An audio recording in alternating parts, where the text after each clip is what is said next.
یہ سوچنے کی بات ہے، یہ آپ کو سمجھنے کی بات ہے کہ پہلی مرتبہ تاریخ میں ایسا کیوں ہوا ہے۔ بھارتی جنتا پارٹی کی حکومتیں تو پہلے بھی بنی تھی 6 سال کے لیے اس دیش میں،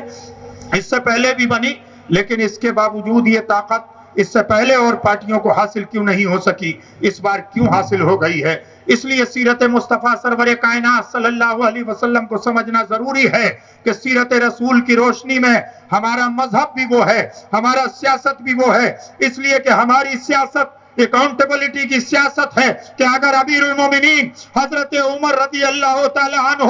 جنگ میں بچا ہوا کپڑا اگر آتا ہے اور بانٹا جاتا ہے ہر ایک کو ایک کرتے کا، اور حضرت امیر المومنین کو بھی ایک کرتے کا کپڑا ملتا ہے، اور ان کے بیٹے یہ پیشکش کرتے ہیں کہ آپ کے کرتے کا کپڑا بھی ہے، میرے کرتے کا کپڑا بھی ہے، ان دونوں کرتوں کے کپڑے سے ملانے کے بعد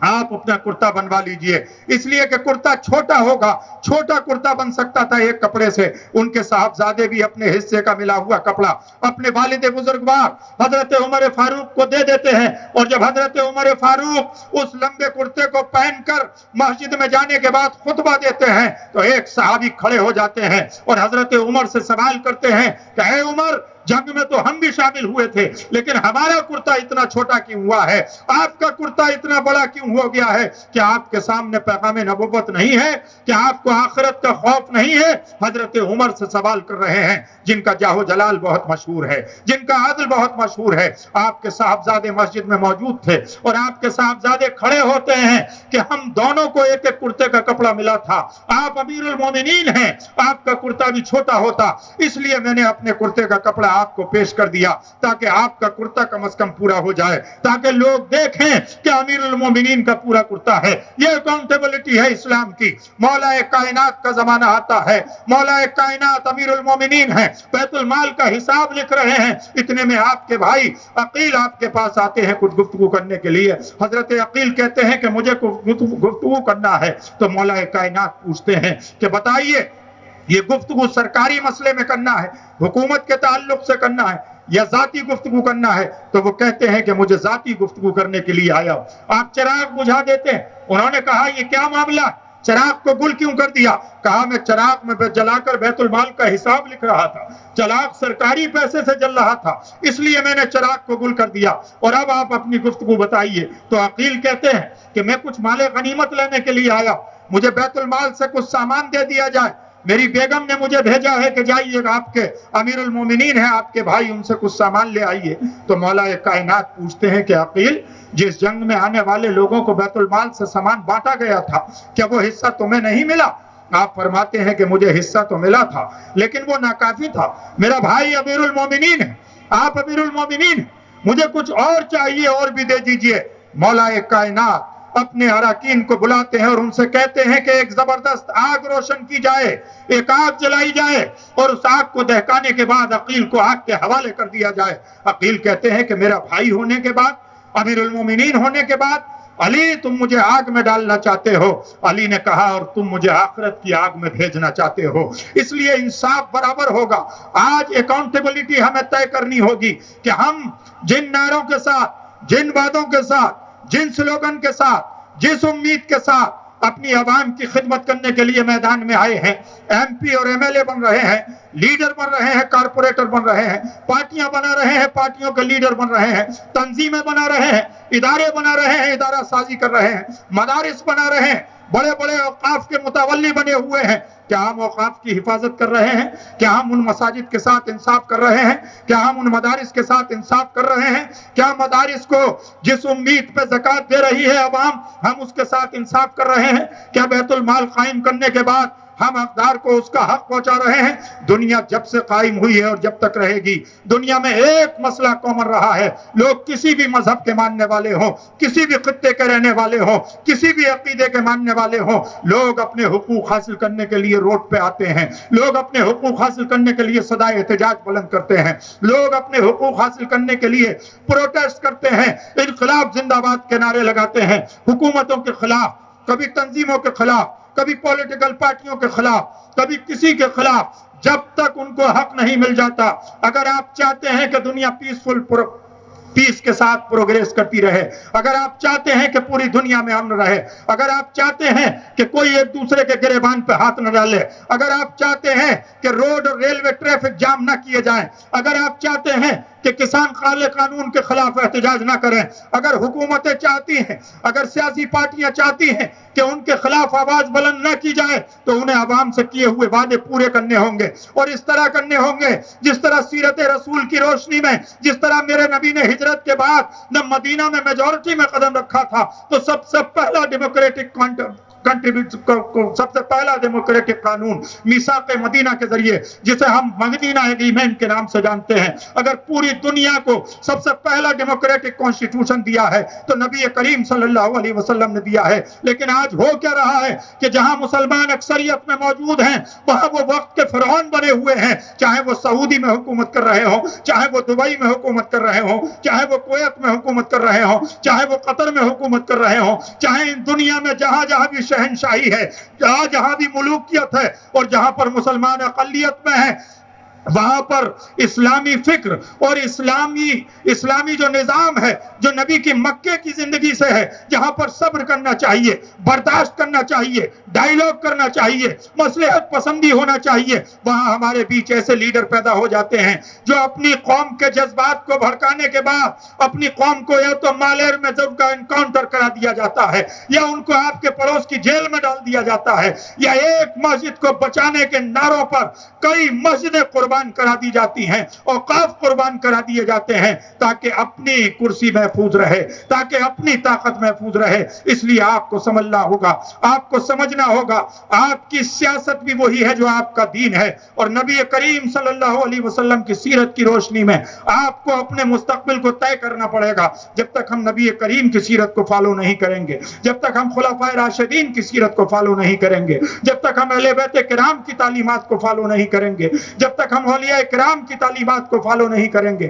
جب تک ہم ان قائدین کی تعلیمات کو فالو نہیں کریں گے، چاہے وہ حضرت ابوبکر صدیق کی ہو، چاہے وہ حضرت عمر کی ہو، چاہے وہ عثمان غنی کی ہو، چاہے وہ امیر المومنین مولا کائنات کی ہو، چاہے حضرت حسن علیہ السلام کی ہو، چاہے امام حسین کا ریوولٹ ہو، کس وقت ریوولٹ کرنا ضروری ہے یہ ہمیں کربلا سے سیکھنا ہے، اور کس وقت مصالحت کرنا ضروری ہے یہ ہمیں امام حسن سے سیکھنا ہے، اور کس وقت مشورے دینا ضروری ہے اسلام کو بچانے کے لیے یہ ہمیں مولا کائنات سے سیکھنا ضروری ہے، اور طاقت میں ہونے کے باوجود کس وقت خون خرابے کو روکنے کے لیے مصلحت دب کر بھی مصلحت کو مد نظر رکھتے ہوئے صلح کرنا ضروری ہے یہ ہمیں صلح حدیبیہ سے سیکھنا ضروری ہے، اور کس وقت جنگ کرنا ضروری ہے یہ ہمیں جنگ بدر سے سیکھنا ضروری ہے۔ ہمارے سامنے سیرت پاک ہونا چاہیے، ہمارے سامنے سیرت پاک کا مقصد ہونا چاہیے، ہمارے سامنے صحابہ اور اہل بیت اطہار کی سیرت ہونا چاہیے۔ اگر اس سیرت کی روشنی میں قائد تلاش کرو گے تو کبھی دھوکہ نہیں پاؤ گے، اگر اسلام کے اصولوں کو سامنے رکھ کے قیادت کو تلاش کرنے کی کوشش کرو گے تو ڈیموکریسی میں کبھی بے آبرو ہوتے ہوئے نظر نہیں آؤ گے۔ وہ معزز تھے زمانے میں مسلمہ ہو کر، اور ہم خوار ہوئے تارک قرآن ہو کر، آج بھی ہو جو براہیم سائیمہ پیدا، آگ کر سکتی ہے انداز گلستہ پیدا۔ اسی کے ساتھ میں اپنی گفتگو کو آج تمام کرتا ہوں۔ وما ارسلناک الا رحمۃ للعالمین، قرآن کا کلیئر میسج ہے کہ ہم نے دنیا میں رسول کریم صلی اللہ علیہ وسلم کو پوری انسانیت کے لیے، پورے عالمین کے لیے، پوری دنیا کے لیے، پورے انسانوں کے لیے، پوری مین کائنڈ کے لیے، اور نہ صرف انسانوں کے لیے بلکہ نبی درختوں کے لیے رحمت ہیں، نبی زمین کے لیے رحمت ہیں، نبی آسمانوں کے لیے رحمت ہیں، نبی دریاؤں کے لیے رحمت ہیں۔ یہ نبی نے فرمایا تھا کہ بنا ضرورت کے درخت نہ کاٹے جائیں، یہ نبی نے فرمایا تھا کہ راستے میں پتھر یا کانٹے نہ بچھائے جائیں بلکہ راستے کے کانٹوں کو صاف کرتے چلو، یہ نبی نے فرمایا تھا کہ کسی کو تکلیف نہ پہنچائی جائے، یہ نبی نے فرمایا ہے کہ کسی کا حق نہ مارا جائے، یہ نبی نے فرمایا ہے کہ بیواؤں پر ظلم نہ ہو، یہ نبی نے فرمایا ہے کہ یتیموں کے سر پہ ہاتھ رکھو، یہ نبی نے فرمایا ہے کہ اپنی بیگمات کے ساتھ انصاف کرو، یہ نبی نے فرمایا ہے کہ اپنی بیٹیوں کے احترام میں کھڑے ہو جاؤ، یہ نبی نے فرمایا ہے کہ اگر نواسوں سے اپنے پیار کرو اس لیے کہ وہ اپنے مشن کی حفاظت کرنے والے ہیں۔ نبی کی تعلیمات کو اگر بچپن میں رہنے والے ہو تو میرے نبی کا بچپن لے لو، اگر دائی کی گود میں دودھ پینے والے ہو تو حلیمہ کی گود میں دودھ پینے کا طریقہ طریقہ سیکھ لو.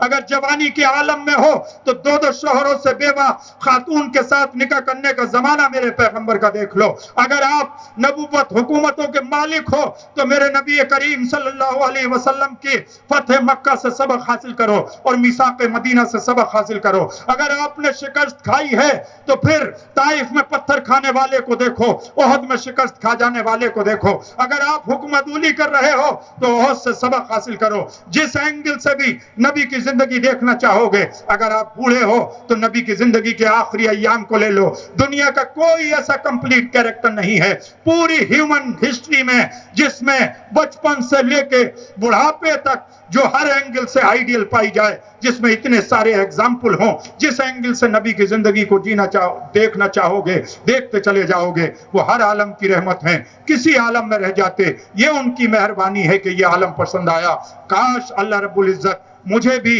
اور آپ حضرات کو بھی حسن عمل کی توفیق عطا فرمائے. اسلام مذہب کی بنیاد پر, ذات کی بنیاد پر, علاقے کی بنیاد پر, ریجن کی بنیاد پر, ریلیجن کی بنیاد پر نفرتوں کی دعوت نہیں دیتا. جو لوگ دوسرے مذاہب کے خلاف اپنی کرسیاں بچانے کے لیے تقریریں کرتے ہیں, جو لوگ یہاں کی میجورٹی کو آپ کے خلاف بھڑکانے کا کام کر رہے ہیں, جو لوگ ہاتھ و لمبی زبان سے نفرت پھیلانے کا کام کر رہے ہیں, وہ صرف آپ کے ہی غدار نہیں ہیں, وہ صرف آپ کے ہی دشمن نہیں ہیں, بلکہ پہلے وہ مذہب کے دشمن ہیں. رسول کریم صلی اللہ علیہ وسلم طائف میں پتھر کھا رہے تھے لیکن پتھر ماننے والوں کے لیے دعائیں کر رہے تھے. نبی کریم صلی اللہ علیہ وسلم مکے سے ہجرت کرنے پر مجبور ہو رہے تھے لیکن مکے کو حضرت کی نگاہ سے دیکھ رہے تھے, ان کے لیے دعائیں کر رہے تھے. نبی ان تمام بدترین لوگوں کے لیے معافی کا اعلان کر رہے تھے جنہوں نے آپ کے چچا کا کچا کلیجہ چبایا تھا. بدترین لوگوں کے لیے. اس لیے اگر آپ قائد ہیں تو آپ ریونج نہیں لے سکتے. اور یہاں ہو کیا رہا ہے, اگر آپ ان کے حامی نہیں ہیں تو آپ کو تباہ و برباد کر دیا جاتا ہے, جھوٹے مقدمے لگا دیے جاتے ہیں, جیل میں ڈال دیا جاتا ہے, یا انکاؤنٹر کرا دیا جاتا ہے, یا آپ کو مروا دیا جاتا ہے, آپ کی زندگی کے دائرے کو تنگ کر دیا جاتا ہے, آپ کو معاشی اعتبار سے اتنے نقصان پہنچائے جاتے ہیں کہ خود مجھے ایک صاحب نے بتایا وہ کسی دوسری پولیٹیکل پارٹی میں چلے گئے تھے, بہت بڑے گھرانے کے تھے. انہوں نے کہا کہ صرف 6 مہینے کے اندر یا سال بھر کے اندر مجھے کروڑوں روپے کے نقصانات ہوئے, لیکن جس دن میں اس میں واپس گیا ایک ہی سودا ایسا تھا کہ مجھے ایک ہی بار میں تقریباً 41 لاکھ روپے کا فائدہ ہوا. اور یہ کہا کہ ٹھیک ہے صاحب اب اس چیز کو پٹا لیجئے. یہ قیادت ہے یہاں کی. وہ معزز تھے زمانے میں مسلمان ہو کر, اور تم خوار ہوئے تاریخ قرآن ہو کر لوگوں کی لاشوں پہ پارلیمنٹ پہنچنے کی کوشش مت کرو, لوگوں کی لاشوں پہ اسمبلیوں کو تعمیر کرنے کی کوشش مت کرو, لوگوں کی لاشوں سے مسجدوں سے سمجھوتے کرنے کے بعد, انکاؤنٹر کرانے کے بعد اور 5 مسجدوں کو شہید کرانے کے بعد, وقت کی پراپرٹی کو بیچنے کے بعد, اور کمیونٹی کی جو بلڈنگیں ہیں, جو ادارے ہیں, جو کمیونٹی سے پیسے سے بنے ہوئے ہاسپٹلز ہیں, انسٹیٹیوشنز ہیں, انہیں اپنی ذاتی میراث بنانے کی کوشش مت کرو, اس لیے کہ یہ کمیونٹی کے پیسے کے ہیں. کاش آپ کے سامنے مولا کائنات کا وہ جواب ہو جو حضرت عقیل کو دیا گیا ہے. کاش آپ کے سامنے حضرت عمر فاروق کی عدالت ہو تو پھر کبھی گمراہ نہیں ہوگے. اس لیے کبھی بھی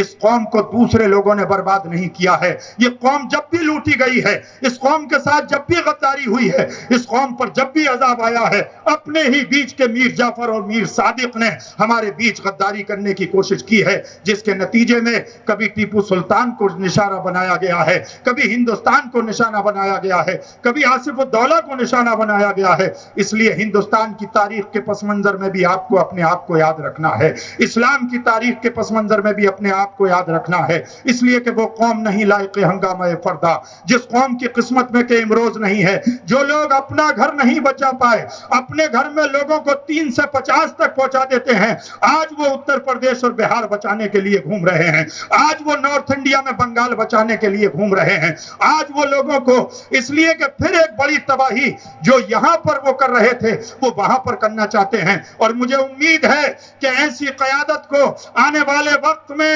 مجلس اتحاد المسلمین کی صدارت نہیں بلکہ بی ایچ پی کی صدارت قبول کر لینی چاہیے، اس لیے کہ جو کام وہ تنظیمیں نہیں کر پا رہی ہیں وہ کام یہ تنظیم کر رہی ہے، اس کی قیادت کر رہی ہے۔ آنے والے وقت میں اتر پردیش سے بھی یہی جواب ملنے والا ہے جو جواب بنگال کی سرزمین سے ملا تھا۔ بہار کے لوگوں نے تھوڑی سی غلطی کی تھی، وہاں پر سیکولر سرکار صرف اس بنیاد پر نہیں بن پائی۔ آج آپ چھوٹا سا احتجاج کر دیں حکومت کے خلاف، کل آپ کے خلاف مقدمے ہو جائیں گے، آپ کو جیل میں ڈال دیا جائے گا، آپ کی پراپرٹی کو سیز کر دیا جائے گا، کالے قانون کے خلاف لڑنے والے کسانوں کے اوپر مقدمے ہو رہے ہیں، آکسیجن کی خبریں چھاپنے والے اخباروں کے اوپر مقدمے ہو رہے ہیں، کووڈ میں مرنے والوں کی صحیح تعداد بتانے والوں کے اوپر مقدمے ہو رہے ہیں، لیکن ایک واحد سب سے طاقتور انسان ہے، ایک انسان ہے پورے ہندوستان میں اتنا طاقتور، تمام کمیونٹیز میں ملا کے وہ کتنی بھی زبان بولے، کتنی بھی گالیاں بکے، حکومت کو کتنا بھی کرٹیسائز کرے،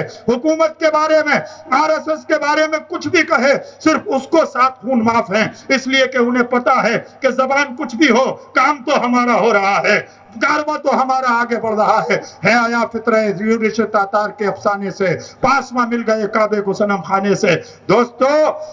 ہمیں اپنی سرشت بدلنا ہوگی، اپنے دوستوں اور دشمنوں کو پہچاننا ہوگا۔ میں یہ ریکویسٹ کروں گا کہ آپ شیروانی پہنیے، بریانی کھائیے، جس 4 دیواری کے بیچ آپ کے آبا و اجداد رہتے تھے اپنے آپ کو اسی شہر میں سیمت کریے اور اسی شہر والوں کے ساتھ انصاف کیجئے۔ اتر پردیش والوں کو حیدرآباد کی قیادت کی ضرورت نہیں ہے، بہار کے لوگوں کو حیدرآباد کی قیادت کی ضرورت نہیں ہے۔ ہم نے سب سے زیادہ پردھان منتری دیے ہیں اس دیش کو، ہمیں کسی قیادت کی کسی ایم پی کی ضرورت نہیں، جو پی ایم بناتا ہے اسے ایم پی کی ضرورت نہیں۔ ہم نے آزادی کے آندولن میں سب سے زیادہ شہید اگر دیے ہیں تو وہ اتر پردیش نے دیے ہیں۔ ہم اتر پردیش والوں کو، لوہیا اور جے پی کی زمین پر رہنے والوں کو یہاں کی فرضی قیادت کی ضرورت نہیں ہے کہ وہ آئے اور نفرت کی زبان بولنے کے بعد ہمارے اتر پردیش کو پھر کسی فساد میں جھونک دے، پھر مسلمانوں کے دائرے کو تنگ کر دے۔ اس لیے ہمیں سیکولر ہندوؤں کے ساتھ، برادران وطن کے ساتھ مل کر آگے بڑھنے کی ضرورت ہے، حکومتوں کے ساتھ ڈائیلاگ کرنے کی ضرورت ہے، اور جو ہمارے آزمائے ہوئے لوگ ہیں انہی لوگوں کو آزماتے ہوئے، ماضی کی 70-75 سال کی تاریخ کو آزماتے ہوئے ان کے ساتھ، اس لیے کہ اتر پردیش وہ سرزمین ہے کہ کسی بھی مسلم پارٹی کو مسلمان کے نام پر ہمیشہ اتر پردیش کی سرزمین نے ریجیکٹ کیا ہے، بہار کی سرزمین نے ریجیکٹ کیا ہے، بنگال کی سرزمین نے ریجیکٹ کیا ہے، آسام کی سرزمین نے بھی ایک لوکل معاملہ ضرور ہے ورنہ تو ان لوگوں نے بھی ریجیکٹ کیا ہے۔ اس لیے ہم تمام ہندو مسلم سکھ عیسائی بڑے آرام سے ہیں، ہماری زندگی میں زہر گھولنے کی کوشش نہ کی جائے، اور آنے والے 2022 میں ایسا ہی منہ توڑ جواب دینے کی تیاری میں ہیں جو جواب آج جناب کو بنگال کی سرزمین سے ممتا بنرجی نے دیا ہے، وہی جواب دینے کی تیاری ہے۔ اس لیے بہتر ہوگا کہ وقت رہتے ہوئے لوگوں کے جذبات بھڑکانے کا کام بند کر دیجئے، اور جس کے لیے آپ کو M P M L A بنایا ہے اس کے لیے کوٹلہ میں مرنے والے لوگوں کو انصاف دلائیے، کووڈ میں مرنے والے لوگوں کو انصاف دلائیے، ایک خانہ مسجد کی پہلے بات کریے، بعد میں بابری مسجد کی بات کیجیے گا، اس لیے کہ جو اپنے گھر کی مسجد کو آباد نہ کر سکے جب وہ بابری مسجد کی بات کرتا ہے تو ایسا لگتا ہے کہ جیسے شیطان قرآن کی تلاوت کی کوشش کر رہا ہے۔ اس لیے دوسری جگہ جانے سے پہلے سب سے پہلے اپنے گھر کو اور اپنے گھر کے ارد گرد کو، اپنے پڑوس کے لوگوں کو ان میں اعتماد کرنے کی کوشش کیجئے۔ آخر کیا سبب ہے کہ آپ حیدرآباد کے لوگوں کا دل کیوں نہیں جیت پائے؟ حیدرآباد کے لوگوں کا دل کارپوریشن میں بھارتی جنتا پارٹی کیوں جیتنے میں کامیاب ہو گئی اتنی بڑی قیادت کے سامنے؟ یہ سب سے بڑا مسئلہ ہے۔ گھر بنانے کا تصور تو بہت بات کا ہے، پہلے یہ طے ہو کہ اس گھر کو بچائیں کیسے۔ میں سمجھتا ہوں کہ سمجھدار کو اشارہ کافی ہے، اور اتر پردیش کی سرزمین پر نفرتیں پھیلانے کی کوشش نہیں کی جائے گی، اور اگر کی گئی تو وہاں کی اجتماعیت، وہاں کے امن پرست لوگ، وہاں کے سیکولر ہندو اور مسلمان سکھ عیسائی مل کے منہ توڑ جواب دیں گے، اور کسی بھی باہر کی طاقت کو یہ اجازت نہیں دیں گے کہ وہ آنے کے بعد ان کی کمنل ہارمنی کو برباد کرنے کی کوشش کرے۔ ہندوستان زندہ باد، انقلاب زندہ باد، اسلام زندہ باد، پیغمبر اسلام صلی اللہ علیہ وسلم پائندہ باد۔ اب میں بڑے ادب اور احترام کے ساتھ آج کے مہمان خصوصی، میرے انتہائی فیورٹ مقرر، کیونکہ وہ بہت ہی سنجیدہ لب و لہجے میں گفتگو کرتے ہیں، اور نہ صرف ملک میں بلکہ دنیا کے مختلف فورم پہ انہوں نے اپنی گفتگو کے ذریعے، اپنی فراست کے ذریعے، اپنی فکر کے ذریعے، اپنی دانشوری کے ذریعے بہت خوبصورت نقوش چھوڑے ہیں۔ میرے خیال سے ایک دہائی نہیں بلکہ تقریباً 2 دہائیوں سے کنٹینیو مسلم پرسنل لا بورڈ سے بھی وابستہ ہیں، اس کی ایگزیکٹو کونسل کے بھی رکن ہیں، ملی کونسل بھی جب سے قائم ہوئی ہے اس وقت سے لے کے اہل سنت کے نمائندے کی حیثیت سے وہ اس میں نمائندگی کرتے ہیں، اور 2 دہائیوں سے زیادہ سے سماج وادی کی بھی رکنیت، اور پیرلل ٹو محمد اعظم خان ایک مرتبہ وہ ملائم سنگھ کی صدارت میں آل انڈیا جنرل سیکریٹری بھی سماج وادی کے رہ چکے ہیں، اتر پردیش اردو اکیڈمی کے چیئرمین بھی رہ چکے ہیں، اور جو لیبر کارپوریشن ہے اس کے بھی راج منتری کے درجے پر فائز رہ چکے ہیں، اور ایک درگیر محکم گیر والے بڑے ہی ٹھہراؤ کے ساتھ، بڑی ہی سنجیدگی کے ساتھ، بڑی ہی فکر کے ساتھ قوم سے وہ گفتگو کرتے ہیں جو قوم کے مستقبل کو بنانے والی ہے۔ ویسی گفتگو کبھی نہیں کرتے جس سے نفرتیں بڑھیں، بلکہ محبتیں بڑھانے کا کام کرتے ہیں۔ جو جگر مراد آباد کہ ان کا جو فرض ہے وہ اہل سیاست جانے۔ میرا پیغام محبت ہے جہاں تک پہنچے۔ میں بڑے ادب اور احترام کے ساتھ آج کے مہمان خصوصی بے باک خطیب مفکر قوم و ملت حضرت علامہ ڈاکٹر یاسین علی عثمانی صاحب بدایونی سے گزارش کر رہا ہوں اس شعر کے ساتھ کہ خدا کے واسطے مہر سکوت توڑ بھی دے، تمام شہر تیری گفتگو کا پیاسا ہے۔